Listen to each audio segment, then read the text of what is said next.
HSRP number प्लेटची मुदत संपली. आजपासून नियमभंग करणाऱ्यावर कारवाई.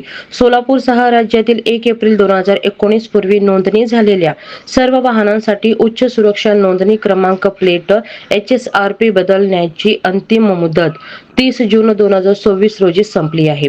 आज 1 जुलैपासून HSRP नंबर प्लेट नसलेल्या वाहनावर मोटार वाहन कायद्यानुसार दंडात्मक कारवाई सुरू झाली आहे.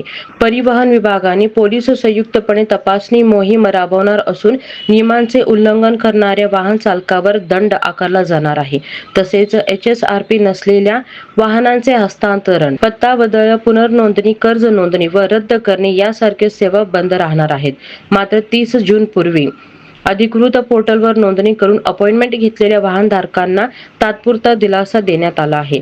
सर्व शासकीय व निमशासकीय वाहनांनाही HSRP नंबर प्लेट बसवणे बंधनकारक करण्यात आले आहे.